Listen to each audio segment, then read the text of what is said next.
உலகத்தமிழ் சொந்தங்கள் அனைவருக்கும் வளல் மீடியா நேயர்களுக்கும் வணக்கம். போர் நிறுத்தப்பட்டதாக ஒரு தகவல் வந்திருக்கு. அதை பற்றி பார்வையிட்டு கேட்டு தெரிஞ்சுக்கலாம். வணக்கம்ண்ணா. அதான் இப்போ போர் நடந்துட்டு இருந்துச்சு, அது நின்றதாக ரெண்டு தரப்பும் ஜெயிச்சிட்டாங்க, போர் நின்றுச்சு. அதே மாதிரி ஒரு போர்னா ஏதாவது ஒரு பக்கம் தோக்கணும், ஒரு பக்கம் ஜெயிக்கணும். இந்த போரில் பார்த்தீங்கன்னா ரெண்டு தரப்பும் அமெரிக்காவும் நாங்கள் ஜெயித்து விட்டோம் அப்படின்னு சொல்லி போர் நிறுத்தத்துக்கான 2 வார போர் நிறுத்தம் ஒப்பந்தமாக ஆகியிருக்கு. இது தொடருமானு தெரியல நமக்கு. இது இஸ்ரேல் ஏதாவது குண்டு போட்டு திரும்ப போரை ஸ்டார்ட் பண்ணுறதுக்கான வேலையை பார்ப்பாங்க அப்படிங்கிற மாதிரி தான் இப்போதைக்கு பார்வை இருக்குது உலக அளவில். ஆனால் இப்போ 2 வாரங்கள் போர் நிறுத்தி வைக்கப்பட்டிருக்கிறது. அதுதான் அஃபிஷியல். இப்போ லெபனான் மேலே இஸ்ரேல் தாக்குதல் நடத்துகிறாங்க. இப்போ ஹார்மோஸ் முதல்ல மூடி திறந்துச்சு, இப்போ மறுபடியும் மூடி இருக்காங்க. அதை பற்றி இல்லை, இப்போ அதுதான் ஹார்மோஸ், ஸ்டேட் ஆஃப் ஹார்மோஸை பொறுத்த வரைக்கும் 2 நாட்டுக்கு நடுவில் இருக்கக்கூடிய அந்த பாதை. லெபனானுக்கும் அதில் பங்கு இருக்குது, ஈரானுக்கும் அதில் பங்கு இருக்குது. இப்போ இங்கே என்ன பிரச்சனை அப்படின்னு பார்த்தீங்கன்னா, இப்போ இந்த போர் பெரிய அளவில் உலக நாடுகள் எல்லாத்தையும் பாதிப்புக்குள்ளாக்குதுங்கிறத மனதில் வச்சு தொடர்ச்சி அமைதி பேச்சுவார்த்தை நடந்துச்சு. இப்போ சமீபத்தில் நடந்த அமைதி பேச்சுவார்த்தை பாகிஸ்தானில் வச்சு நடத்தினாங்க. அதில் 2 நாடுகளும் போரை 2 வாரங்கள் ஒத்தி வைக்கிறோம் அப்படிங்கிற அந்த ஒப்பந்தத்துக்குள்ளே வந்திருக்காங்க. ஆனால் இந்த ஒப்பந்தத்துக்குள்ளே இஸ்ரேல் கிடையாது. இது அமெரிக்காவுக்கும் ஈரானுக்கும் இருக்கக்கூடிய ஒப்பந்தம் தான். ஸோ இஸ்ரேல் இந்த போரை நிப்பாட்டாது. இஸ்ரேல் என்ன பண்ணோம்னா, இந்த மாதிரி லெபனானை தாக்கியிருக்கு, ஈரானையும் தாக்கும். அப்போ ஆட்டோமேட்டிக்காக இவங்களுக்குள்ள போர் ஸ்டார்ட் ஆகும். ஆனால் அமெரிக்கா 2 வாரத்துக்கு நான் உள்ளே வர மாட்டேங்கிறது தான் அமெரிக்காவுக்கும் ஈரானுக்கும். அமெரிக்காவோடைய இடத்த ஈரான் தாக்காது, அமெரிக்கா ஈரானுடைய எந்த ஒரு இதையும் தாக்காதுங்கிறது தான் இந்த 2 வாரங்களுக்கு. அது 2 வாரங்களுக்கு தான். ஸோ இந்த 2 வாரங்களில் அவங்க கொஞ்சம் மூச்சு விட்டுக்கிறதுக்கு தான் 2 தரப்பும் ட்ரை பண்ணுவாங்க. இந்த 2 வாரம் இஸ்ரேலுக்கு ரிஸ்க் தான். அதனால் இஸ்ரேல் என்ன பண்ணுவான், அடிச்சுட்டே தான் இருப்பான். இப்போ ஹிஸ்புல்லா இந்த மாதிரியான அமைப்புகள் இஸ்ரேலை தாக்குறதுக்கான வாய்ப்புகளும் இருக்குது. ஸோ இதுதான் இருக்கிற சிச்சுவேஷன். இப்போ ஒப்பந்தம் போடுற மாதிரி பேசிட்டு இருக்காங்க. ஸோ இந்த 2 வாரத்துக்குள்ள எந்த மாதிரி ஒப்பந்தம் போடுவாங்க, என்னென்ன கோரிக்கைகள்? இல்லை, ஈரான் அவங்களோட கோரிக்கைகளை தெளிவாக முன் வச்சுட்டாங்க. அது என்னட்டாங்கன்னா, ஸ்டேட் ஆஃப் ஹார்மோஸ் இனிமேல் ஃப்ரீயாக கிடையாது. இப்போது அதில் போகிற ஒவ்வொரு கப்பலுக்கும் எனக்கு தெரிஞ்சு 18 கோடின்னு நினைக்கிறேன் ஒரு கப்பலுக்கு. ஒரு கப்பலுக்கு அது அந்த கணக்கு என்னன்னு போய் பார்த்துக்கோங்க. அவங்க என்ன சொல்லியிருக்காங்கன்னா, இனிமேல் டிக்கெட் மாதிரி இருக்குது. ஒரு கப்பல் அந்த இடத்த கடந்து போகுது அப்படின்னா அதுக்கு ஒரு கப்பலுக்கு 18 கோடி அந்த கணக்கில் வசூல் செய்வாங்க, அந்த டிக்கெட் வாங்கிட்டு போகிற மாதிரி. அப்போ எந்தெந்த கப்பல்லாம் காசு கொடுக்குறாங்களோ ஈரானுக்கு, அந்த கப்பல்களை மட்டும்தான் ஈரான் அனுமதிக்கும். ஈரான் என்ன சொல்லிட்டு இருக்காங்கன்னா, அந்த காசை லெபனானும் ஈரானும் பகிர்ந்துக்கும், அவங்களுக்குள்ள ஒரு ஷேர் போட்டு பிரிச்சுக்குவோம் அப்படின்னு சொல்லியிருக்காங்க. ஸோ அந்த இடத்துல ஒரு டோல்கேட், கடலுக்குள் ஒரு டோல்கேட் அப்படிங்கிறது தான் ஈரானுடைய ப்ரொபோசலாக இருக்குது. அதை அவங்க செய்கிறாங்க. இப்போ இதை உங்க முன்னாடி செய்யலை, இதுக்கு முன்னாடி அப்படி இல்லை. இப்போ ஈரான் எங்களால் போர் நடந்துச்சுல, அதெல்லாம் எங்களுக்கு நஷ்டமாயிருச்சு, அந்த நஷ்டத்துலேருந்து ஈடு பண்ணி வெளியில் வர்றதுக்கு எங்களுக்கு வேறு ஆப்ஷன் கிடையாது, இதை தான் நாங்கள் செய்ய போகிறோம்னு சொல்லிட்டு பண்ணுறாங்க. இப்போ ஈரான் இன்னொரு விஷயத்தையும் இதில் ப்ரூவ் பண்ணியிருக்கு. என்னென்னா, ஸ்டேட் ஆஃப் ஹார்மோஸை அமெரிக்கா மாதிரியான ஒரு பெரும்புடுங்கியே நினச்சாலும் எங்களை மீறி ஒன்றாங்க பிடுங்க முடியாதுங்கிறத உறுதிப்படுத்திட்டாங்க உலக நாடுகளுக்கு மத்தியில். புரியுது. ஸோ இப்போ அவங்க வைக்கிறதான் சட்டம். ஸோ ஈரான் என்ன சொல்லுதுன்னா, காசு கொடுத்துட்டு வா, எனக்கு வேண்டப்பட்ட நாடுகளுக்கு நான் கம்மி பண்ணி அனுப்பிக்குவேன், வாங்கிக்குவேன் அப்படிங்கிற ஒரு விஷயத்தை ஈரான் இப்போ உறுதியாக்கியிருக்கு. அவங்களுக்கு இது வெற்றி தான். இந்த இதுக்கு வேறு வழி இல்லாமல் இப்போ அமெரிக்கா ஒத்துக்க வேண்டிய கட்டாயத்துக்கு தள்ளப்படும். இப்போ இந்த அமைதி பேச்சுவார்த்தை காலகட்டத்தில் இது நடக்குமான்னு தெரியல. ஆனால் இதுதான் அந்த போர் முடிவுக்கு வரணும் அப்படின்னா இது நடக்கும். அப்போ ஈரானுக்கு இதில் ப்ளஸ்ஸாக அமையும், அமெரிக்காவுக்கும் உலக நாடுகளுக்கும் இது ஒரு நஷ்டம்னா வேறு வழியில் கொடுத்து தான் வந்தாகணும் அப்படின்னு சொல்லி. அப்போ ஈரானுக்கு ஒட்டுமொத்த ஆயில் வருமானத்திலிருந்தும் ஒரு பங்கு டேக்ஸ் மாதிரி போக ஆரம்பிச்சிடும். ஈரான்லேருந்து போகிற ஆயில் மட்டும் இல்லாமல் மற்ற அரபு நாடுகள்லேருந்து போகிற அத்தனை ஆயிலோட இதுலேயும் இவங்களுக்கு ஒரு வருமானம்ங்கிறது, ஒரு நிரந்தர வருமானத்தை அது உருவாக்க போகுது லெபனானுக்கும் ஈரானுக்கும். ஸோ இதுதான் அவங்களுடைய கோரிக்கை இருக்குது. அந்த கோரிக்கையில் இன்னொரு இது என்னென்னா, அவங்க இப்போ இந்த அமைதி பேச்சுவார்த்தையிலேயே பார்த்தீங்கன்னா யார் வெற்றி பெற்றாங்கன்னு நீங்கள் பார்த்தீங்கன்னா ஈரான் தான் வெற்றி. காரணம் என்னென்னா, இந்த பேச்சுவார்த்தையில் அவங்களுடைய நியூக்ளியர் இதை நாங்கள் ஒப்படைப்போம் அப்படிங்கிறது அவங்க ஒத்துக்கவே இல்லை. ஸோ இதை நீங்கள் ஒப்படைக்கணும்னு சொல்லி தான் போரே தொடங்குச்சு. உங்ககிட்ட இருக்க நியூக்ளியர் அந்த யுரேனியம், என்ரிச்டு யுரேனியத்தெல்லாம் நீங்கள் எங்களுக்கு கொடுக்கணும்னு சொல்லி தான் அமெரிக்கா போரே செஞ்சாங்க. அந்த போரில் அவங்க தாக்கி அழிச்சாலும் அங்கிருந்த என்ரிச்டு யுரேனியம், அதாவது அதை வச்சு தான் நீங்கள் ஆயுதமோ இல்லை மின்சாரமோ இல்லை நியூக்ளியர் ரியாக்டருக்கோ பயன்படுத்த முடியும், அந்த என்ரிச்டு யுரேனியத்தை. அந்த யுரேனியத்தை வந்து கொடுங்க அப்படிங்கிற இடத்துல இருந்து தான் அமெரிக்கா வந்து பிரச்சனையே ஆரம்பிச்சுது. இப்போ இந்த அமைதி பேச்சுவார்த்தையில் இது வந்து வரவே இல்லை. அப்போ அதோட மீனிங் என்னன்னா, அவங்க அதை நியூக்ளியர் பாமாக மாற்றினாலும் சரி, அதை வந்து நியூக்ளியர் ரியாக்டருக்கு பயன்படுத்தினாலும் சரி, இனி வந்து அமெரிக்கானால அதில் தலையிட முடியாது, நாங்கள் அது கொடுக்கல அப்படின்ட்டு இருக்குது. இப்போ இந்த போரும் நிற்கிறது. இப்போ 2 வாரத்துக்கு வந்து அமைதி பேச்சுவார்த்தை நடந்து இப்போ 2 வாரத்துக்கு வந்து போர் இல்லாமல் நிற்கும். இப்போ இந்த 2 வாரத்தில் வந்து அவங்க வந்து அதை எப்படி அந்த யுரேனியத்தை வந்து எப்படி பயன்படுத்துகிறாங்க அப்படிங்கிறது. இப்போ சப்போஸ் அவங்ககிட்ட நியூக்ளியர் பாம்புக்கான ஒரு டெக்னாலஜி வச்சுருந்தாங்க அப்படின்னா அதை வச்சு அவங்க நியூக்ளியர் பாம்பு கூட இந்த 2 வாரத்தில் தயாரிச்சிட முடியும். ஆனால் அந்த டெக்னாலஜி அவங்ககிட்ட இல்லை. அந்த பொய்யை சொல்லி தான் அமெரிக்கா வந்து பண்ணுது. பட் ஆனால் இப்போ இது வந்து அமெரிக்காவுக்கு தோல்வி தானே. ஆனால் அமெரிக்கா வந்து பார்த்தீங்கன்னா அமைதியை நாங்கள் நிலைநாட்டிட்டோம், இல்லை நீ அடி வாங்கிட்டு கும்பிட்டு இது எப்படி தெரியுமா இருக்கு. இந்த கவுண்டமணி ஒரு படத்தில் வந்து பொண்டாட்டியோட சண்டை போடுறதுக்கு அவங்க உள்ள வந்து வந்து பொண்டாட்டி போட்டு அடின்னு அடிப்பா, ஐயோ அம்மான்னு சவுண்டு கேட்கும், எல்லா மக்கள்லாம் வெளியில் வந்துருவாங்க. அவர் வெளியில் வந்துட்டு ஏய் நான் யார் தெரியுமாடி அப்படின்னு ஒரு டான்ஸ் ஆடிட்டு ஒன்று பேசுவாப்புல, ஒரு டைலாக் பேசுவார், பழைய காமெடி அது. அதே தான் இன்னைக்கு அமெரிக்காவோட ட்ரம்ப்போட நிலைமை. பாத்தியா என்ன அடி வாங்கிட்டான் பாரு அப்படின்ட்டு. அப்போ அதே போல் அந்த அந்த வடிவேல் காமெடியில் ஒன்று வரும், அடித்த கைப்புள்ளைக்கே இவ்வளோ சேதாரம்னா அடி வாங்கினவன் உயிரோடு இருப்பான்னு நினைக்கிற, அந்த மாதிரி அமெரிக்காக்கே இவ்வளோ சேதாரம்னா ஈரான் இருக்குமா நினைக்கிறேன்னு சொல்லிட்டு அமெரிக்காவுக்கு சப்போர்ட் பண்ணி சாலை அடிச்சுட்டு இருப்பாங்களே இந்த ஊடகத்தில். அவங்கன்னா அப்படி அமெரிக்காக்கே இவ்வளோ லாஸ் ஆயிருக்குன்னா, இவ்வளோ $1 பில்லியன் லாஸ் ஆயிருக்குன்னா ஈரானுக்கு ஆகாமியாக இருந்திருக்கும் அப்படின்னு ஒரு குரூப்பு. இப்படி தான் வந்து. ஆனால் நம்ம ஆரம்பத்திலே தெளிவாக சொன்னோம், ஈரான் வந்து இந்த போரை இழுத்து நடத்தும், இந்த போரில் அவங்க சரண்டருக்குலாம் வாய்ப்பே இல்லை.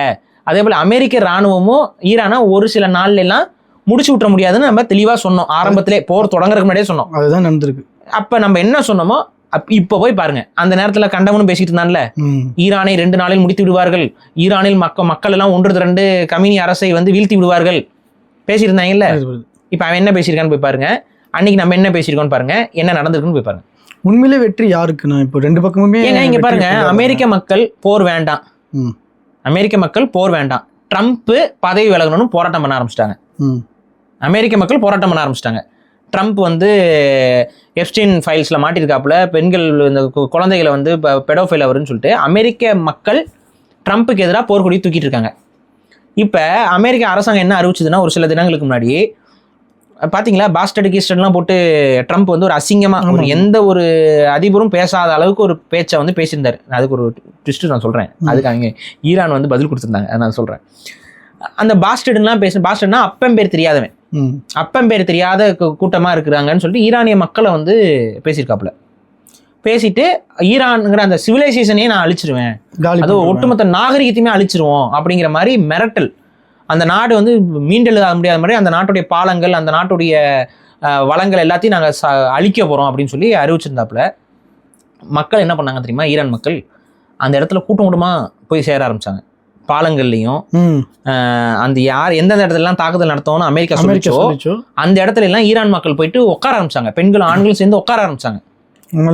நீ எங்களை கொல்றா, பரவாயில்ல, ஈரானுக்காக நாங்கள் சாக தயாரா அப்படின்னு சொல்லிட்டு அமெரிக்கா என்ன பண்ண முடியும்? அப்படிலாம் பண்ணிட முடியாது. நீ இது என்ன பிரச்சனை ஆகுதுன்னா, நீ என்ன சொல்லிட்டு இருந்த, கம்யூனிய அரசாங்கத்திற்கு எதிராக மக்கள் இருக்கிறார்கள், மக்களை நாங்கள் விடுதலை செய்ய போகிறோம், பாருங்கள் கம்யூனியை கொண்டதுக்கு அப்புறம் எல்லாரும் கொண்டாடுறாங்க பாருங்கன்னு உருட்டிட்டு இருந்தாங்கல்ல. இப்போ நீ ஈரான் மேலே குண்டு போட நாங்கள் சாக தயார்னு சொல்லிட்டு ஒட்டுமொத்த மக்கள் அங்கே போய் நிற்கிறாங்க.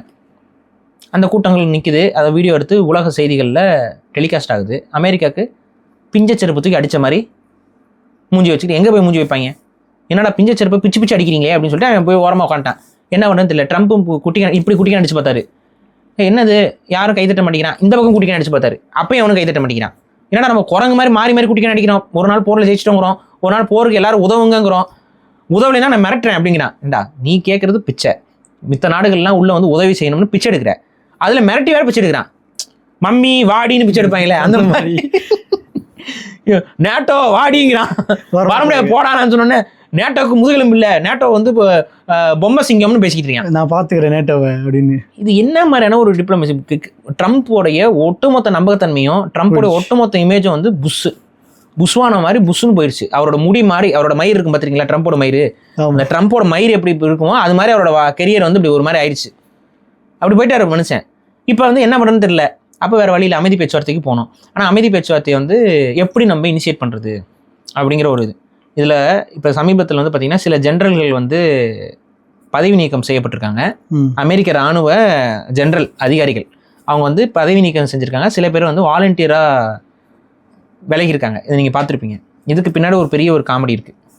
என்ன காமெடினா, அமெரிக்காவில் இருக்கக்கூடிய, அதாவது ஈரானில் இருக்கக்கூடிய யுரேனியம் இது எல்லாத்தையும் நம்ம வந்து அமெரிக்கா கைப்பற்றணும் அப்படின்னு சொல்லிட்டு இந்த வடிவேல் படத்தில் இந்த ப்ளூ கலரில் இந்த ட்ரெஸ்ஸை மாட்டிக்கிட்டு இந்த துபாய் மேப்பை இதெல்லாம் போட்டு அந்த இந்தியன் மேப்பை போட்டு டெல்லியை தூக்கி அப்படி வைக்கணும்லாம் பேசுவாங்களே, அந்த மாதிரி ஒரு டிஸ்கஷன் டேபிளில் ட்ரம்ப் இந்த ராணுவ வீரர்கள் இவங்கெல்லாம் அதிகாரிலாம் கூப்பிட்டு ஜென்ரல்லாம் கூப்பிட்டு சுற்றி வச்சு, இப்போ ஈரான் இருக்குது, ஈரானில் இருக்கக்கூடிய யுரேனியத்தை அவங்களுடைய மிசைல்ஸ் இது எல்லாத்தையும் நம்ம கைப்பற்ற போகிறோம், எப்படி கைப்பற்றுறது ஐடியா கொடுன்னு சொல்லி கேட்டிருக்காப்புல. இந்த ஜென்ரல்கெலாம் என்ன பண்ணியிருக்கானுங்க, கிறுக்க மாதிரி ஒரு ஐடியா கொடுப்போம், கிறுக்குத்தனமாக ஒரு ஐடியா கொடுத்தோன்னா என்னடா கிறுக்குத்தனமாக ஐடியா கொடுக்குறீங்க லுச்சா பயிலுங்களேன்னு சொல்லிட்டு ட்ரம்ப் வந்து அதை வந்து நடைமுறைப்படுத்த மாட்டார். அப்போ வந்து ஆட்டோமேட்டிக்காக அந்த மிஷனை வந்து கைவிட்டுருவாருன்னு நினச்சி அவங்க கிறுக்க மாதிரி ஒரு ஐடியா கொடுக்குறாங்க வேணுமே. அது வந்து அது எப்படியும் அது ரிஜெக்ட் ஆயிரும் அப்படின்னு சொல்லிட்டு அப்படி ஒரு சொல்லுவோம். ஏன்னா ஐடியா கொடுங்கன்னு சொல்லி கேட்டாப்ல, நமக்கு ஐடியாவும் இல்லை. ஐடியா இல்லைன்னு சொன்னா என்ன சொல்லுவாங்க, இப்போ உங்களை ஒரு வேலை செய்ய சொல்லி சொல்கிறான், நீங்கள் வந்து எனக்கு வேலை தெரியலனேன்னு சொன்னால் நீங்கள் என்ன சொல்லுவாங்க, எப்போ என்ன இது கூட தெரியாதா அப்படிமோ. சரி கிறுக்க மாதிரி சொல்லுவோம், இது சரிப்பட்டு வராது அப்படின்னு போயிடுவோம்ல. சரி சரிப்பட்டு வராதுன்னு போயிடுவாப்புல ட்ரம்ப்பு, நம்ம ஒன்று சொல்லுவோம்னு சொல்லிட்டு இந்த ஜென்ரல்கெல்லாம் ஒரு ஆலோசனை கொடுத்துருக்காங்க. இந்த ஆலோசனை என்னன்னா, ஈரான் இருக்குல்ல, ஈரானுடைய இராணுவ தளவாடத்துக்கு பக்கத்தில் ஒரு விமான தளத்தை அமைக்கிறது தான். எப்படி முடியும்? ஸோ பிளானை முழுசாக கேளுங்க. அந்த விமான தளத்தில் நம்ம விமானங்களை இறக்குறது தான். அந்த விமானத்துலேருந்து சோல்ஜர்ஸ் போய் அங்கே இருக்க யுரேனியத்தெல்லாம் கொண்டு வந்து இந்த விமானத்தில் ஏற்றி வந்துடலாம்னே அப்படின்ட்டு இருக்காங்க. அதாவது ஈரான் கண் கட்டிட்டு இருப்பாங்க பார்த்துக்கிட்டு. அதாவது அந்த இதில் சொல்ல நவீனேந்திரம், மூட்டைப்பூச்சியை நசுக்கிற நவீனேந்திரம்னா, மூட்டைப்பூச்சியை எடுத்துக்கொள்ளுங்கள், அதை பிடித்து உள்ளே போடுங்கள், அதற்கு மீது இந்த உரலை வைத்து நங்கு நங்கு நங்கு நங்கு என்று குத்துங்கள்ங்கிற மாதிரி ஒரு ஐடியா கொடுத்துருக்காங்க. இது நவீன போர் ஐடியா. அவங்க என்ன நினச்சி கொடுத்தாங்கன்னா, ட்ரம்ப் வந்து ஏன்னா லூஸ் மாதிரி ஐடியா கொடுக்குறீங்க போங்கடான்னு சொல்லிடுவாருன்னு அவங்க நினச்சது. அந்தால என்ன பண்ணாரு, சாங்ஷன் பண்ணிட்டாரு. இது நல்லா இருக்கு, நல்ல ஐடியாவா இருக்கே பண்ணுங்கன்ட்டாரு. இதை பண்ணோம்னா முடிச்சு விட்டுருவாங்களே ராணுவம். முதல்ல எப்படி ஈரானுக்குள்ள போய் அந்த மலைகளுக்கு நடுவுல, அதுவும் அவன் ராணுவ தளவாடத்துக்கு பக்கத்துல விமான தளம் அமைப்பேன். அந்த கொத்தனார் முதல்ல யார் போய் இறங்குவா, விமான தளத்தை அமைப்பாங்களாம். போய் டீசல் ஏற்றிட்டு வரும்ல, கச்சானே ஏற்றிட்டு வரும். அதான் அங்க அந்த மலை தொடருக்கு நடுவுல போயிட்டு இவங்க இறங்கி விமான தளத்தை அமைச்சு அந்த விமான தளத்துல இருந்து விமானத்தை இறக்கி அந்த விமானத்துல இருந்து ஆளுக போய் யுரேனியத்தை தூக்கி கொண்டு வந்து ட்ரம்ப் கிட்ட கொடுப்பாங்களாம். இது இருந்தாலும் அப்ரூவ் பண்ணிடுறான். இதை அப்ரூவ் பண்ண உடனே இது கொஞ்சம் கசியும்ல, இது ஏன் கசிஞ்சுதுன்னு ஒரு விஷயம் இருக்குது. இந்த திட்டம் வந்து கசிஞ்சு உலக அளவில் பரவுதுங்க. அமெரிக்க ராணுவம் இந்த வாரம் திட்டம் போட்டிருக்குன்ட்டு. அதுக்கப்புறம் இந்த திட்டம் கசிஞ்சிருச்சுல, அதனால இந்த ஜெனரல்கள்லாம் நீக்கப்படுறாங்க. புரியுதா? என்ன நடந்திருக்குன்னா, இந்த ஆளை அக்செப்ட் பண்ணிட்டான். இப்போ இந்த அக்செப்ட் பண்ணிட்டா இப்போ இந்த ஜெனரல் தானே போய் அங்கே பண்ணணும். இதை எத்தனை பேர் சாவான்? எல்லாருமே தான் சாவான். ஆயிரக்கணக்கான வீரர்கள் செத்து போயிடுவாங்க. இந்த மேலே முழுசுத்தனமாக போயிட்டு ஃபர்ஸ்ட் கொத்தனார் அனுப்புறாங்கன்னு வைங்களேன். அந்த கொத்தனார் அமெரிக்க கொத்தனார்கள் போறாங்க, தூத்துக்குடி கொத்தனார் மாதிரி அமெரிக்க கொத்தனார் போயிட்டு அங்கே போயிட்டு விமானத்தில் அமைக்கிறேன் போவே இறங்கி போய் சுற்றுவான். இவன் போய் விமானத்தளத்தை எங்கே போய் அமைச்சு எங்கே சிமெண்ட் எடுத்துகிட்டு போயிட்டு கட்டி அதில் வேற விமானத்தை வந்து இறக்கி இதை வந்து இவன் சாங்ஷனும் பண்ணிட்டானேன்ட்டு அவங்களுக்கு ஒன்றும் பண்ண முடியல. அப்போ என்ன ஆயிடுச்சு, கசி விட்டாங்க. இவங்களே லீக் பண்ணிட்டு வேற வழி இல்லை. இது கொண்டு போய் செத்தோம்னா அது ஒரு பெரிய தேச துரோகம் அதுன்னு போட்டு இப்போ வேற மாதிரி இமேஜ் வரும், நிறைய பேரோட உயிரிழப்பு ஏற்படும்ல. நம்ம இது ரிஜெக்ட் பண்ணுவாங்கன்னு பார்த்து இதை போய் அக்செப்ட் பண்ணி வச்சுட்டாப்லன்னு சொல்லிட்டு அவங்களுக்குள்ளே கிளப்பி விட்டு ஒரு வாஷிங்டன் அந்த நியூஸ்ன்னு சொல்லுவாங்கள்ல, வாஷிங்டன் நியூஸை கலசிய விட்டு அந்த வாஷிங்டன் நியூஸ் வந்து நியூஸில் போட்டு விட்டான். ராணுவ ரகசியத்தை அவனாவது நியூஸில் போடுவானா? போட்டாங்க அவங்களும். ஏன்னா வேறு வழி இல்லை, ட்ரம்ப்பை என்ன பண்ணுறதுன்னு தெரியல, கிறுக்க மாதிரி யோசிக்கிறாப்புல, என்ன பண்ணுறதுன்னு தெரியலன்ற நியூஸை போட்டு விட்டோன்னா இது லீக் ஆயிடுச்சுன்னு சொல்லிட்டு இந்த பிளான் சக்சீட் பண்ண முடியாது. ஆனால் ராணுவ ரகசியம் வெளியில் கசிஞ்சதுங்கிற குற்றத்துக்காக இவங்க ஒரு சில பேரை பணி நீக்கம் செஞ்சுட்டு ஒரு சிலர் வந்து வாலண்டியராக இதுக்கு மேலே இந்த பைத்தியக்காரன் வேலை செய்ய முடியாது வாலண்டியராக கொடுத்துட்டு போயிட்டாங்க. இப்போ இது தோல்வியா இல்லையா? அமெரிக்காவுக்கு தோல்வி தான். அமெரிக்காவுக்கு இது ஒரு தோல்வி. ஸோ இது மாதிரி பல தோல்விகளை வந்து அமெரிக்கா வந்து இந்த போரில் சந்திச்சிருச்சு. நான் எடுத்து ஒவ்வொரு இன்சிடெண்ட்டாக எடுத்து பேசணும்னா பெரிய இதில் வந்து என்னென்னு பார்த்தீங்கன்னா, சரி ட்ரம்ப் என்ன பண்ணார், தன்னுடைய அந்த தனியாக ஒரு ட்விட்டர், எல்லாரும் டீ கடையில் டீ ஆற்றுவாங்க, ட்ரம்ப் மட்டும் அவராக ஒரு டீ கடையை போட்டு அவரோட சொந்த டீ கடையில் டீ ஆற்றிக்கிட்டு இருக்காப்புல. அது அவர் அந்த ட்விட்டருக்கு பதிலாக ட்விட்டரில் தான் விரட்டி விட்டாங்கல்ல, அதில் பதிலாக வேறு ஒன்று ஆரம்பிச்சாப்புல. அதில் தான் வருது லிபர்ட்டியோ நம்ம ஒன்று சொல் ஃப்ரீடம்னா நம்ம அதில் அந்த ஆப்பில் போய்ட்டு தான் அவர் ட்வீட்லாம் போடுவார். சார் ட்வீட் இல்லை, அந்த ஆப்பில் போய் தான் என்னத்தையும் போடுவார். அதில் அவர் என்ன போட்டிருக்காருன்னு பார்த்தீங்கன்னா, ஈரானை வந்து பாஸ்டடு இப்போ அப்பம் பேர் தெரியாத கூட்டங்கிற மாதிரி சொல்லியிருக்கேன். ஈரான் என்ன பண்ணாங்க அதுக்கு பதில், அமெரிக்காவில் இருக்கக்கூடிய கிளினிக்கல் இருக்கும்ல எத்தனை பேர் குழந்தை பிறக்கிறாங்கன்னு, அதில் அன்மேரிட் உமன்ஸுக்கு எத்தனை பேருக்கு குழந்தை பிறக்குதுன்னு. ஸோ 40% பேருக்கு சிங்கிள் மதர், அதான் அப்பன் பேர் தெரியாதுன்னு எக்ஸ்போஸ் பண்ணுறாங்க. அதாவது அப்போ அமெரிக்க பாப்புலேஷனில் 40% கல்யாணம் ஆகாத பெண்களுக்கு குழந்தை பிறந்துக்கிட்டு இருக்கு. இந்த மாதிரி வச்சுக்கிட்டு நாட்டை அடுத்தவங்கள பாஸ்டர்டுன்னு சொல்றியடா கிறுக்கு பையலேன்னு கேட்டு விட்டாங்க. ஆதாரப்பூர்வமா அமெரிக்காவிலிருந்து வந்த ஒரு ஆர்டிக்கலை போட்டு கேட்டு விட்டாங்க. அதாவது என்னன்னா,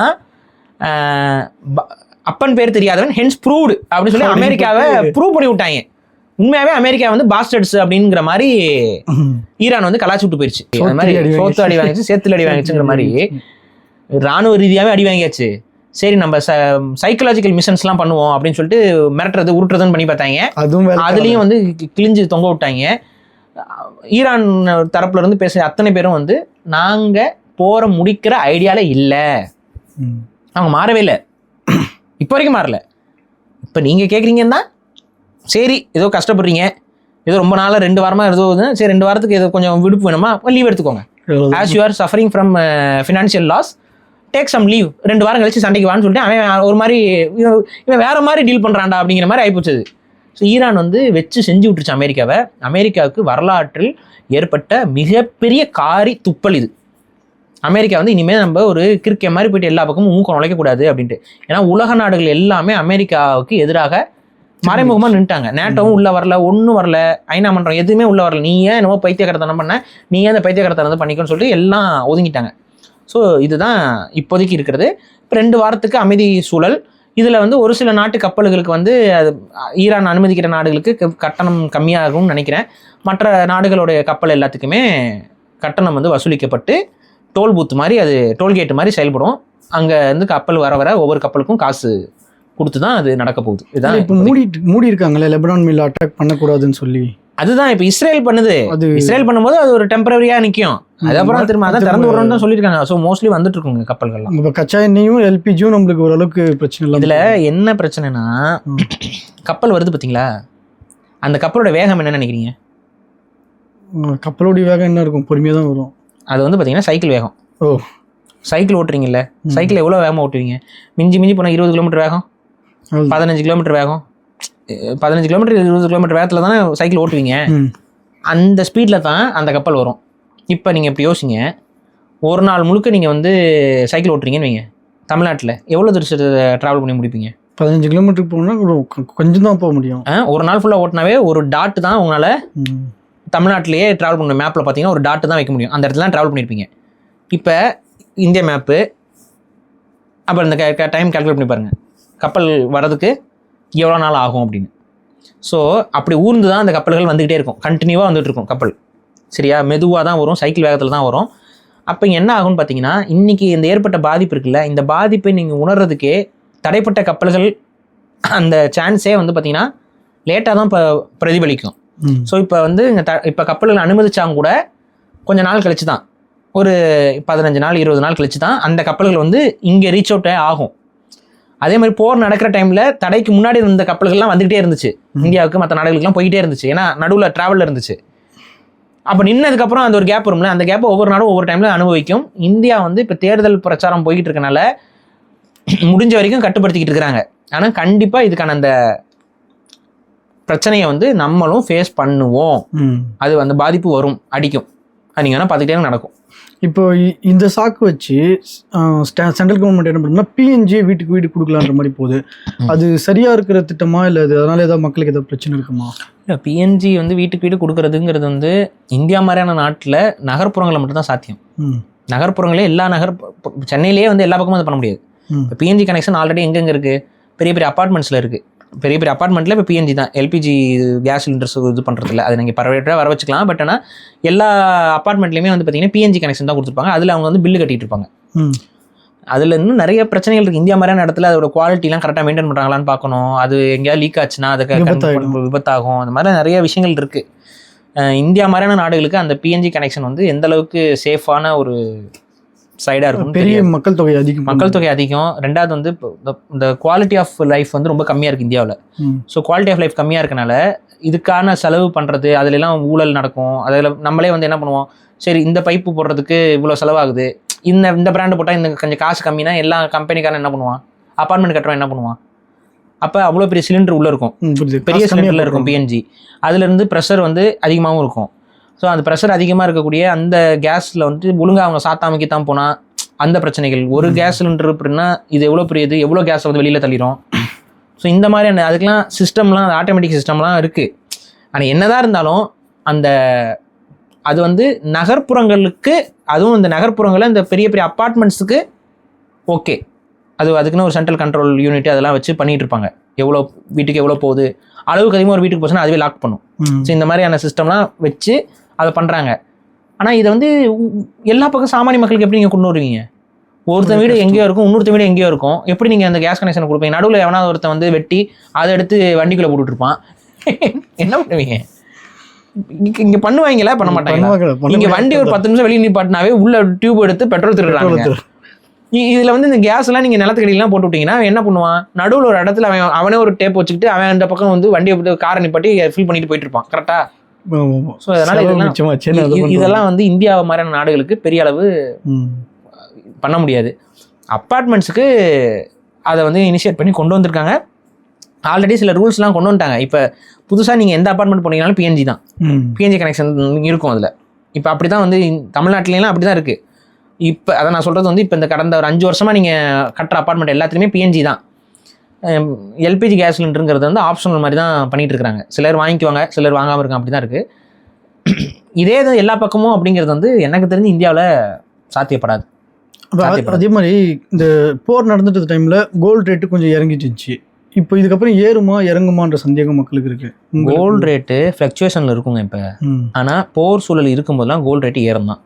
போர் சூழல் குறைஞ்சா தான் அது நார்மலாகும், ஸ்டேபிள் ஆகும். இப்போ போர் சூழலில் தானே இருக்குது. அப்போ கொஞ்சம் கொஞ்சமாக இன்க்ரீஸ் ஆகிட்டே இருக்கும். நடுவில் ஒரு சின்ன டிப்பு வந்துச்சா, அந்த டிப்புக்கும் காரணம் என்னென்னா வாங்குறது ஆள் இல்லை, வாங்குறதுக்கு ஆள் குறைஞ்சிருச்சு. புரியுதா? அப்போ வாங்குறதுக்கு ஆள் குறைஞ்சோன்னே, ஏன்னா போர் ரொம்ப நடக்க எதுவுமே எனி இன்வெஸ்ட்மெண்ட் வந்து லாக் ஆகும். அப்போ இன்வெஸ்ட்மெண்ட் குறைஞ்சோன்னே கொஞ்சம் குறைஞ்சிது.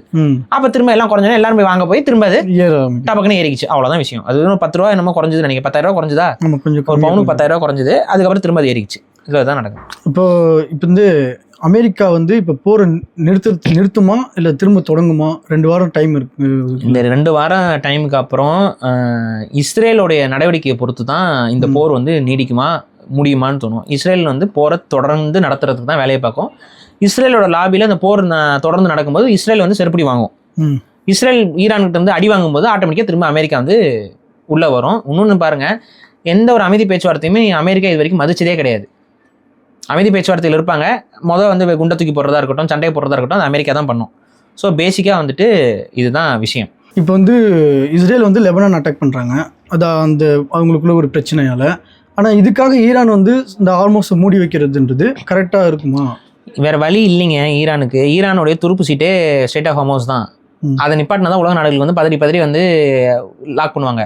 நீங்கள் ஈரான் வந்து இப்போ வேறு என்ன பண்ண முடியும்? ஈரானால் இஸ்ரேலை தாக்கிட்டே இருந்துச்சுன்னா தாக்க திரும்ப என்ன ஆகும்? அமெரிக்கா வந்து உள்ள வந்து இது பண்ணோம். அப்போ இது தேவையில்லாத பிரச்சனை தான் வரும். அப்போ இந்த ஸ்ட்ரெய்ட் ஆஃப் ஹார்மோஸை கண்ட்ரோல் பண்ணுறது மூலியமாகவே உலகங்களுக்கு வந்து ஒரு பெரிய நெருக்கடியை கொடுக்கலாம்.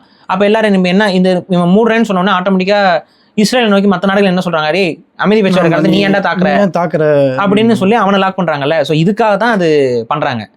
அப்போ அமைதி பேச்சுவார்த்தை நீடிக்கணும், 2 வாரம் அமைதியாக இருக்கணும், உலகத்துக்கு வந்து சமநிலைகளை பயணிக்கணும் அப்படின்னா இஸ்ரேல் கம்முன்னு கிடக்கணும், அமெரிக்காவும் கம்முன்னு கிடக்கணும். நான் தான் சொல்கிறேன், இந்த போரில் ஒரே ஆப்ஷன் தான். அமெரிக்கா விலகிருச்சுனாவே இஸ்ரேல்னால ரொம்ப நாளைக்கு இதை கண்டினியூ பண்ண முடியாது. இப்போ கொஞ்சம் சிலுமிட்டு இருந்தாலும் அமெரிக்கா உள்ளே வர மாட்டான்னு தெரிஞ்சிருச்சுன்னா இஸ்ரேல் வந்து அடங்கிடும். இப்போ அதே தான் யுக்ரைன் போருக்கு ஞாபகம் இருக்கா? உக்ரைனுக்கு ஐரோப்பிய நாடுகள் இதெல்லாம் வந்து உள்ளே வராமல் இருந்துக்குன்னா அமெரிக்கா உள்ளே நுழையாதுன்னு இருந்துச்சுனாவே உக்ரைன் கம்முன்னு கிடப்பான்னு சொன்னா, அதுக்கப்புறம் இந்த உக்ரைன் போர் என்னாச்சு? அப்படியே ஒரு மாதிரி ஹால்ட் ஆச்சா?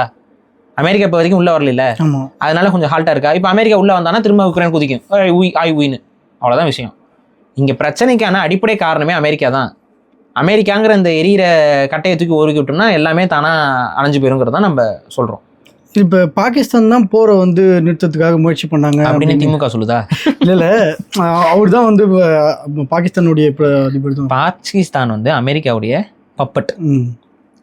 அமெரிக்காவை பொறுத்த வரைக்கும் இப்போ நானாக போய் காலில் விழுந்தா சரியா வராதுரா ராஜா, நீ என்ன பண்ணுற, நீ எனக்காக பேசி அழுகு, எனக்காக நீ போய் காலில் விழுகு, நானாக போய் காலில் விழுந்தா அது நல்லா இருக்குமா, என்னோட வயசுக்கும் என்னுடைய தகுதிக்கும் நல்லா இருக்குமா? முடியாது. ஆனால் என்னுடைய பிரதிநிதி மாதிரி போய் நீ கொஞ்சம் காலில் விழுந்து அவங்கள ஜால் பண்ணினா அப்படியே சரி தம்பி இவ்வளோ கேட்குறாப்புல பண்ணி விடுங்களேன் அப்படின்னு சொல்லிட்டு நான் போயிடுவேன் அப்படின்னு சொல்லி பாகிஸ்தான் என்ன பண்ணியிருக்குன்னா அமெரிக்காவுக்கு சார்பாக போயிட்டு உலக அமைதியெல்லாம் பாகிஸ்தான் பேசுது.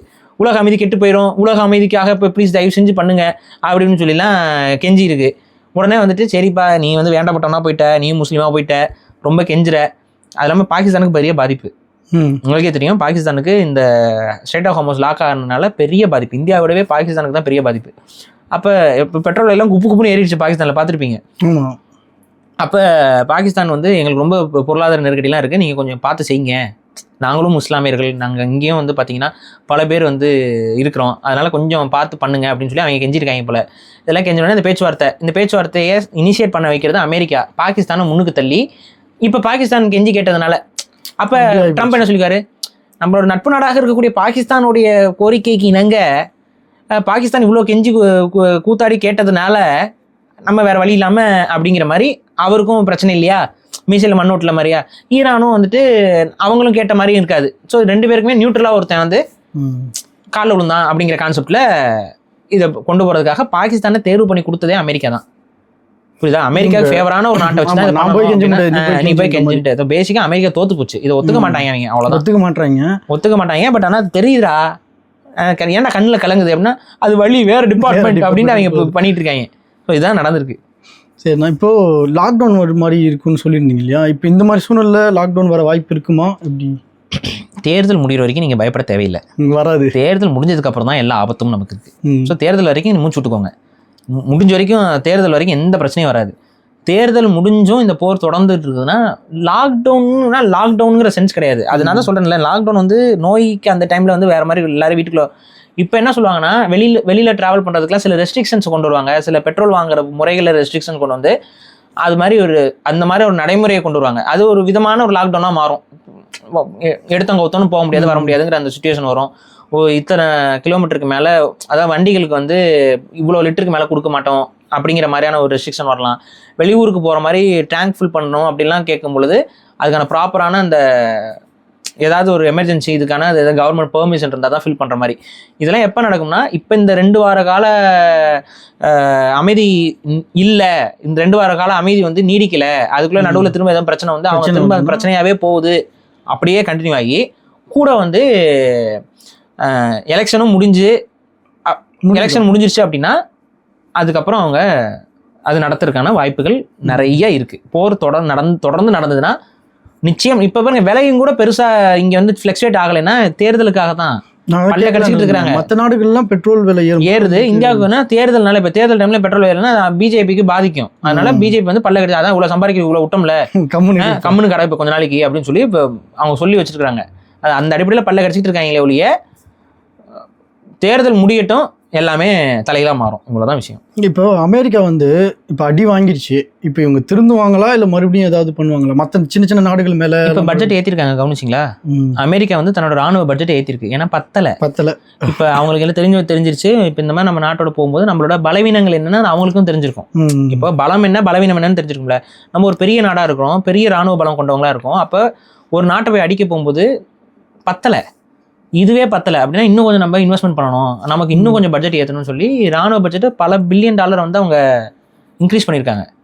இப்போ எவ்வளோன்னு எக்ஸாக்டாக எனக்கு தெரியல, பட் செய்தி பார்த்தேன், பெரிய அளவு இன்க்ரீஸ் பண்ணியிருக்காங்க. அதோட இம்ப்ளிமெண்ட் என்ன, இந்த முறை அடி வாங்கிட்டோம், அடுத்த முறை நம்ம அடி வாங்கக்கூடாதுன்னா இன்னும் கொஞ்சம் பட்ஜெட்டை வந்து நம்ம பெரிய அளவு பண்ணி இன்னும் கொஞ்சம் நம்ம பலப்படுத்திக்கணுங்கிற ஒரு தேடல் தான் அவங்களுக்கு இருக்குது. அமெரிக்கா அமைதியாக இருந்தாலுமே இந்த இஸ்ரேல் கம்முன்னு இருக்காது போல இருக்கேன். இவன் இருக்கிற வரைக்கும் இவன் தான் மாமா பிரச்சனைங்கிற மாதிரி இவன் இருக்கிற வரைக்கும் இவன் வந்து சும்மா இருக்க மாட்டான். அது பாருங்க, இஸ்ரேல் வந்து ஒட்டுமொத்த மக்களுமே விஷமாக தான் உருவாகியிருக்காங்க இஸ்ரேலில். அங்கே இருக்கிற மக்களுடைய பேச்சுக்கள், அவங்க உலக நாடுகளில் மற்றவங்களோட பேசும்போது அவங்ககிட்ட போய் பேசி பாருங்களேன். இப்போ நிறைய வீடியோஸ் வருது இணையதளத்தில், இப்போல்லாம் இப்போ முன்னாடி மாதிரிலாம் இல்லை. இப்போ முன்னாடிலாம் வந்துட்டு இஸ்ரேல்லேருந்து வரேன்னு சொன்னால் கண்டுக்காமல் போவாங்க. இப்போல்லாம் இஸ்ரேல்லேருந்து வந்தாலும் மக்கள் திட்ட ஆரம்பிக்கிறாங்க. எத்தனை குழந்தை நீ கொன்ன, நீ ஐடிஎஃப்ல வேலை செஞ்சியா அப்படிலாம் கேட்குறாங்க. ஆமான்னு சொல்லிட்டாங்க. எத்தனை குழந்தைய கொன்ன, எத்தனை பெண்களை ரேப் பண்ணலாம் போட்டு மக்களே பேசுகிறாங்க. இப்போ சமீபத்தில் ஒரு காணொலி பார்த்தா 2 பெண்கள் வந்துட்டு அங்கே வந்திருக்க இஸ்ரேல் டூரிஸ்ட்டை போயிட்டு அவங்க டைரெக்டாக வந்துட்டு இஸ்ரேல் என்ன கேட்டு அவன் ஆமான்னு சொன்னோடனே அவனை போட்டு கேள்வி மேலே கேள்வி கேட்டு அவனை வந்து லாக் பண்ணுறாங்க. அப்போ மக்களுக்கு வந்து அந்த வெறுப்பு வர ஆரம்பிச்சிருச்சு அவங்க மேலே. இனி வந்து உலக நாடுகளுக்கு எங்கே போனாலும் அவங்களுக்கு அந்த ஒரு கெட்ட பேர் இஸ்ரேல் உருவாகிச்சு. எந்த நாடுமே இஸ்ரேலுக்கு இப்போ வெளிப்படையான சப்போர்ட்லாம் இல்லை. எல்லா பக்கமும் மக்கள், அதாவது நாடுகள் சப்போர்ட் பண்ணலாம், எந்த நாட்டிலையுமே மக்கள் வந்து இஸ்ரேலுக்கு சப்போர்ட்டாக இல்லை. பெரும்பான்மை மக்கள் வந்து எதிர்ப்பு நிலையில மனநிலையும் தான் சுற்றிட்டு இருக்காங்க. இப்போ ஈரான் இருக்குல்ல, இப்போ அதோடைய பாதிப்பு என்னவா இருந்திருக்கும்? இப்போ இந்த போரில் ஈரானுக்கு நிறைய பொருளாதார இழப்பு ஏற்பட்டிருக்கு, உயிரிழப்புகள் ஏற்பட்டிருக்கு, பெரிய பெரிய இன்ஃப்ராஸ்ட்ரக்சர் அடி வாங்கியிருக்கு, அவங்களுடைய கச்சா எண்ணெய் உற்பத்தி திறனும் குறைஞ்சிருக்கு, அவங்களுடைய இராணுவ முகாம்கள் பல முகாம்கள் உடைத்தெறியப்பட்டிருக்கு. இருந்தாலும் ஈரான் அவன் நாட்டுக்காக போராடிக்கிட்டு இருக்கான். புரியுது. அந்த நாட்டு மக்கள் ஈரானோடு நிற்கிறார்கள், ஈரானிய அரசாங்கத்தோடு நிற்கிறார்கள். இதுதான் நமக்கு இப்போதைக்கு தெரியுது.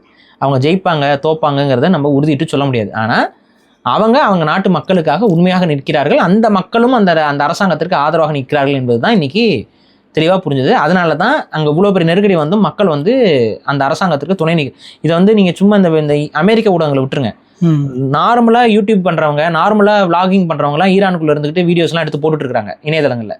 அவங்கள பாருங்கள், அவங்க முழுமைக்கும் வந்து அந்த உண்மை அங்கே இருக்கக்கூடிய கடைக்காரங்க என்ன பேசுகிறாங்க, அங்கே இருக்கக்கூடிய மக்கள் என்ன பேசுகிறாங்க. இப்போ ஈரான் சரண்டர் ஆகக்கூடாதுங்கிறது தான் எல்லாருடைய பார்வையாகவும் இருக்குது. எல்லாம் சரண்டர் ஆகணும், இல்லை வந்து இந்த அமைதி அப்படிலாம் யாருமே பேசலாங்க. பரவாயில்ல, அடிக்கிறோம், அந்த சாத்தான் கொடுத்த நாங்கள் ஒழிக்கிறோம் அப்படின்னு சொல்லிட்டு தான் அவங்க ஒரு மாதிரி துணியோடு தான் நிற்கிறாங்க. இதில் வந்து இழப்பு ஈரானுக்கு இருக்குது. நான் இழப்பு ஈரானுக்கு இல்லவே இல்லைன்னு சொல்ல, இழப்பு இருக்குது. இருந்தாலும் ஈரான் வந்து ஒரு பெரிய நாட்டை அடிபணியை வச்சிருக்குங்கிறத நம்ம இங்கே மறுக்க முடியாது. அமெரிக்கா மாதிரி ஒரு பெரிய இராணுவ பலம் பொருந்திய ஒரு ஏகாதிபத்தியத்தை ஈரான் வந்து அடிபணியை வச்சிருக்கு, அமைதி பேச்சுவார்த்தையை நோக்கி நகர்த்தி இருக்கு. அவங்க வந்து அமைதி பேச்சுவார்த்தைக்கு நாங்கள் விருப்பமாக இருக்கிறோங்கிற இடத்துக்கு வந்து நின்று பேசி அதை ஒரு வெற்றின்னு சொல்லிட்டு அவங்க போயிட்டு இருக்காங்க. அப்படின்னா இது ஈரானுக்கு கிடைத்த வெற்றியாக தான் நம்ம பார்க்க முடியும், கருத முடியும். ஓகேண்ணா, இப்போ ஈரான் இஸ்லாமிய நாடு, மற்ற நாடுகளும் இஸ்லாமிய நாடுகள் தான் அதுக்கு சுற்றி இருக்கிற எல்லாமே. ஆனால் ஏன் அவங்க அமெரிக்காவுக்கு வந்து இந்த அளவுக்கு சப்போர்ட் பண்ணணும், இராணுவத்தில் தான் கொடுத்து? இது இது பெரிய டாபிக்னு வைங்களேன். அமெரிக்கா வந்து எங்கெங்கெல்லாம் வந்துட்டு எண்ணெய் வளங்கள் இருக்கோ அந்த நாடுகளெல்லாம் முடிந்த வரைக்கும் உள்ளே போய் கரப்ட் பண்ணி அங்கே இருக்கக்கூடிய அதிகார மையங்களை தங்கள் வசப்படுத்திக்கிட்டு அவங்க நாட்டுக்கு ஒரு டெவலப்மெண்ட்டு பாதுகாப்புங்கிற பேரில் அங்கேருந்து எண்ணெயெல்லாம் அவங்களே வாங்கிட்டு போகிறாங்க. ஸோ அது வெளிப்படையாக சொன்னால் இயற்கை வள சுரண்டல் தான். அந்த நாட்டுக்கு போகிறதுல அதை அமெரிக்கா வந்து பயனடைகிறான். புரியுது.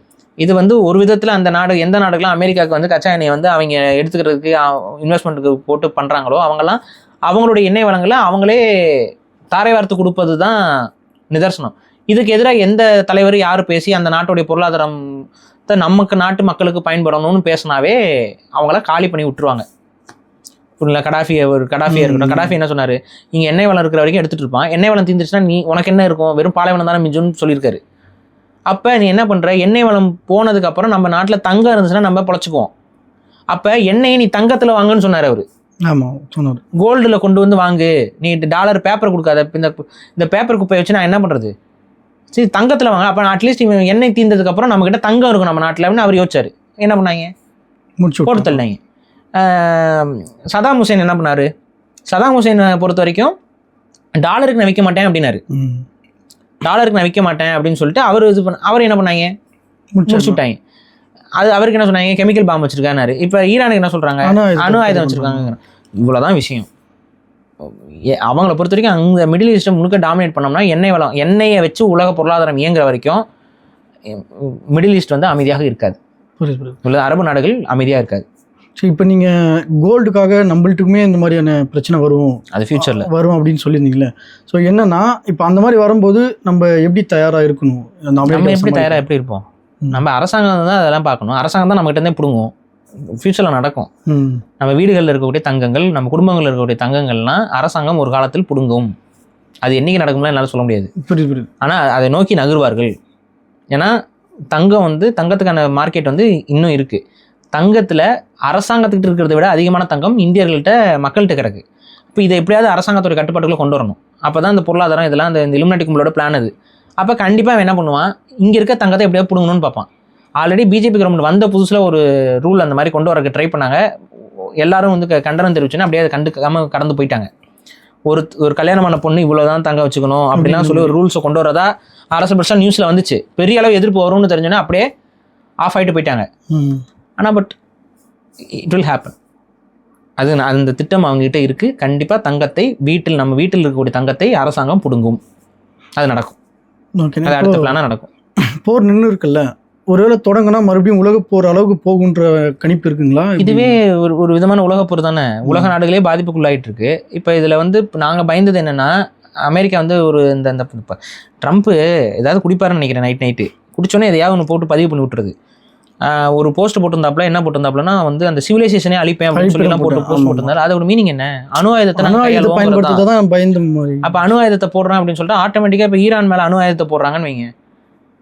இப்போ ஈரானுக்கு ஆதரவாக வேறு ஏதாவது நாடு வந்து அணு ஆயுதத்தை ஈரானுக்கு கொடுத்து அதன் மூலயமா வேறு நாட்டில் அணு குண்டு போட்டா இப்போ இது மாதிரி மாறி மாறி அணு உள்ள இன்னொன்று. இப்போ பாருங்கள், ரஷ்யா சிஸ்டம்லாம் இருக்குல்ல, ரஷ்யன் சிஸ்டமில் எப்படி அணு ஆயுதங்கள் வச்சுருக்காங்க அப்படின்னா, இப்போ ஃபார் எக்ஸாம்பிள் அமெரிக்காவிலேருந்து ஒரு அணு ஆயுதம் வந்து ரஷ்யாவில் மோதுது, வெடிக்குது. இப்போ இப்படி வெடித்த அடுத்த நிமிஷம் இங்கே வந்துட்டு ரஷ்ய தரப்புலேருந்து கமெண்ட்ஸ் போகலை அப்படின்னா, ரஷ்ய தரப்புலேருந்து அணு ஆயுதத்தை பயன்படுத்தி தாக்கணும் அப்படிங்கிற அந்த கமெண்ட் போகலைன்னா ஒட்டுமொத்த ரஷ்ய அணு ஆயுதங்களும் ரெடியாக இருக்க அத்தனை மிசைல்ஸும் லான்ச் ஆயிரும். எந்த நாடு போட்டுச்சோ அந்த நாடு மேலேயே உலகம், அதான் எந்த நாடு உலகம் முழுக்க அது ஆல்ரெடி டார்கெட் செட் பண்ணி வச்சுருப்பாங்க. அது மோஸ்ட்லி அந்த நாட்டுக்கு தேவையான இடங்களா இருக்கும். அந்த டார்கெட்டை நோக்கி அந்த மிசைல்ஸ் வந்து போக ஆரம்பிச்சிடும். இது வந்து அவங்களுக்கான சேஃப்டி அவங்க வச்சுருக்காங்க. ஸோ கமெண்ட் போகலை அப்படின்னா அடுத்த நிமிஷம் அங்கே இருக்க மிசைல்ஸ் வந்து லான்ச் ஆயிரும். இப்போ ஃபார் எக்ஸாம்பிள் புட்டின் இருக்க இடத்துல அமெரிக்கா வந்து ஒரு அணு ஆயுதத்தை போட்டுருச்சுன்னு வைங்க. புட்டின் சைட்லேருந்து கமெண்ட் போகலை அப்படின்னா ரஷ்யா ஆல்ரெடி ஃபிக்ஸ் பண்ணியிருக்க டார்கெட் நோக்கி அணு ஆயுதங்கள் போகும். உலகமே அழிஞ்சிடும். புரியுது, உலகமே அழிஞ்சிடும். இப்போ நீங்கள் நினைக்கிறீங்க வந்து அணு ஆயுதத்தை வந்து வெடிக்க விடாமல் தடுத்துட்டா அப்படின்னு. அது பண்ண முடியாது. அது வெடிக்க விடாமல் தடுக்கிறதுக்கு மிசைல்ஸ் போய் அடிக்குமா? அது வெடிச்சிடும். கீழே வந்து வெடிக்கிறதுக்கு பதிலாக வானத்தில் வெடிக்கும். அவ்வளோதான். ரேடியேஷன் அப்பயும் பரவும் இல்லை காற்றுல. வானத்திலே வெடிச்சாலும் ரேடியேஷன் வரதானே செய்யும். ஆமாம், உலகம் அழிஞ்சு போயிடும். அதுவும் 6000க்கு மேலே வெப்பன் இருக்கு. அப்போ எவனுமே அணு ஆயுதத்தை பயன்படுத்தக்கூடாதுங்கிறத தான் நம்ம சொல்கிறோம். ஆனால் அமெரிக்கா மிரட்டானா, போட்டுருண்டாங்கிறானா? நோக்கம் என்ன? அதான் வேர்ல்டு வார். அப்போ போட்டேன்னா அடுத்து ஈரானுக்கு ஆதரவாக வேற யாராவது அணு ஆயுதத்தை கையில் எடுத்தா உலக போர் தான். அது பெரிய உலக போராயிரும். ஒரு இடத்துல அணுகுண்டு விழுந்தாலுமே உலகத்துக்கே பாதிப்பு தான். ஒரு இடத்துல அணுகுண்டு விழுந்தாலும் எல்லா பக்கமும் ரேடியேஷன் பரவும், சும்மாலாம் கிடையாது. ஸோ இதை மனசில் வச்சுக்கணும். அதனால தான் சொல்கிறேன், இந்த உலக போரை நோக்கிலாம் நகர்த்தக்கூடாது. இந்த அயோக்கிய பயிலுக இவங்க ஏதாவது நிலாவிலையோ இதுலையோ இது மார்ஸ்லையோ எங்கேயோ போய் தங்கிடுவானுங்க. சாமானிய மக்கள் தான் நாசமாக போவாங்க. ஸோ அதை தான் நம்ம புரிஞ்சுக்கணும். அணுவாயுத போராக இது மாறிவிடக்கூடாது. அதனால தான் இந்த ட்ரம்ப் மாதிரி இப்போ மூளை குழம்பி ஆளுகளை அந்த மக்களே வந்து அமெரிக்க மக்களே வந்து பெரிய அளவு எதிர்ப்பு வந்து ட்ரம்ப்புக்கு இப்போ உருவாயிருச்சு. அடுத்த முறை ட்ரம்ப்பு வாய்ப்பில்லை. சரிங்கண்ணா, ஓகே. இப்போ நீங்கள் மக்கள்கிட்ட இப்போ போர் சூழல் எப்படி இருக்குன்றதை பற்றி சொல்லியிருக்கீங்க. ஸோ ஓகேண்ணா, நன்றிண்ணா. நன்றி.